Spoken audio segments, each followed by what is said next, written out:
अस्सलाम वालेकुम। क्या हाल चाल है तमाम दोस्तों का। उम्मीद करता हूँ आप सब खैर खैरियत से होंगे।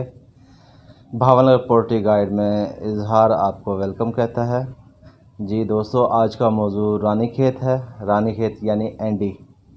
काफ़ी दोस्तों ने कॉल की, उनका शुक्रिया। उन्होंने साथ ये भी कहा कि जी रानीखेत के मुतालिक कुछ बता दें। आज इस वीडियो में रानीखेत के मुतालिक काफ़ी चीज़ें आपसे डिस्कस करेंगे। कुछ चीज़ें ऐसी हैं जो अभी तक मुतअद्दिद चैनल पे डिस्कस ही नहीं हो सकी। अच्छा, मैं आपसे एक और बात करना चाहता हूँ कि हम जो भी मवाद लेके आते हैं, ठीक है, ये हमारी कोशिश होती है जितने भी डॉक्टर्स हैं उनसे मशवरा करें या उनकी बुक्स हम ढूंढ के उनमें से पढ़ के फिर आपसे शेयर करते हैं बातें।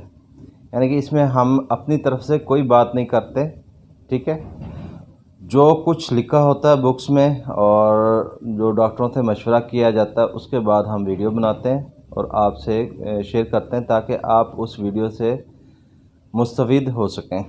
चलें जी, आज के मौजू की तरफ चलते हैं। मौजू की तरफ चलने से पहले आपसे एक छोटी सी रिक्वेस्ट कि हमारे चैनल को सब्सक्राइब करें और घंटी के बटन को प्रेस कर दें ताकि हर नई आने वाली वीडियो का नोटिफिकेशन आपको मिल सके। जी, रानीखेत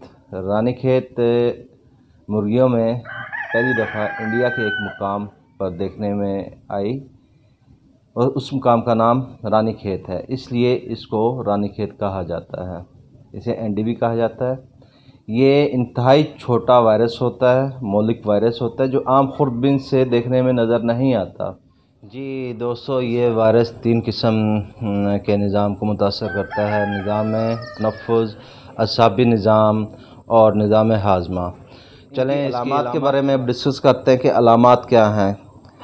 तो सबसे पहले जो अलामात हैं कि खांसी का आना, हाँफना, सांस के साथ खरखर की आवाज़ आना, ब्रीडर में आवाज़ का कम हो जाना, चिक्स में आवाज़ बंद हो जाना, चिक्स में गशी के दौरे पड़ना और चिक्स में गैर फितरी हरकत का पैदा होना, मसलन चक्कर काटना, सर के बल उल्ट जाना, पीछे की तरफ हटना और चाल में तवाज़न ना रहना, गर्दन पीछे की तरफ मुड़ जाना, पट्ठों में खिंचाव पैदा होना, एक या दोनों टांगों में फालज गिरना वगैरह शामिल है। मुर्गियों में भूख ख़त्म हो जाती है और प्यास बढ़ जाती है और ये जो बीट करती हैं वो बहुत ही पतली होती है, सब्ज़ और सफ़ेद कलर में करती हैं और बाज़ कात सब्ज़ कलर में असाल करती हैं। अच्छा, अब हम अंडे देने वाली मुर्गियों की तरफ आते हैं जो एग्स देती हैं। खुदा न खासा अगर ये बीमारी उन पे आ जाती है तो एग्स देना बंद कर देती हैं मुर्गियाँ, या फिर एग्स मुलायम होते हैं या खुरदरे होते हैं या गैर फितरी शक्ल के होते हैं।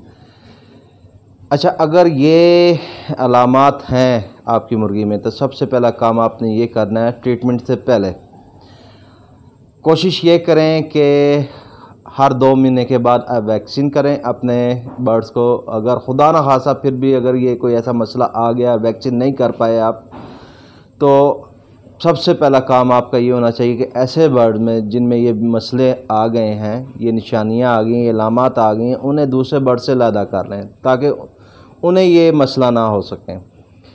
और दूसरा काम आपने ये करना है, जहाँ पे ये बीमार बर्ड थे उस जगह वो बूरा या मट्टी या रेत जो भी आपने डाल रखी है उसे फौरी चेंज करें और चेंज करने से पहले अच्छे तरीके से उसे चूना डालें उस पर, ताकि अगर ये जरासीम उधर हो तो वो ख़त्म हो सके चूने की वजह से। उसके बाद नई मट्टी, नया बूरा या नया रेत जो भी आप डालना चाहें वो डाल सकते हैं।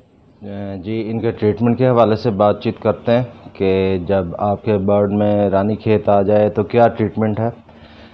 वेब्रामाइसिन कैप्सूल एक सुबह एक शाम देना है आपने। उसके बाद फ्लैजल टैबलेट 1/4 सुबह और शाम को दे, और विटाडोल सिरप इनके सामने पानी में मिक्स करके रखें। 5 लीटर पानी में 5 ml सिरप डाल के उसे आप इनके सामने रखें। अगर विटाडोल सिरप नहीं मिलता किसी जगह पे तो एसल सिरप ले लें, वो विटाडोल से ज़्यादा बेहतर है। अच्छा, मैं एक बात का इधर ज़िक्र करना चाहता हूँ कि ये जो मैं ट्रीटमेंट आपको बता रहा हूँ, ये रानीखेत का ट्रीटमेंट नहीं है। ये रानीखेत की वजह से जो इन्फेक्शंस आते हैं, ये उनका ट्रीटमेंट है। और ये ट्रीटमेंट मेरा आज़मुदा ट्रीटमेंट है। एक दफ़ा मेरे बर्ड में ये मसला आया था और अल्लाह का शुक्र कि मेरा कोई भी बर्ड एक्सपायर नहीं हुआ। मैंने यही ट्रीटमेंट किया है, तो उसकी वजह से अल्हम्दुलिल्लाह मेरे बर्ड तंदुरुस्त हो गए थे। और ये बहुत आज़मुदा है और बहुत मुफीद है। आप इसे अगर आपके बर्ड में ये मसला आया है तो इसे आप कर सकते हैं ट्रीटमेंट को। तो मुझे इजाज़त दें अगली नई आने वाली वीडियो तक के लिए। अल्लाह हाफ़िज़।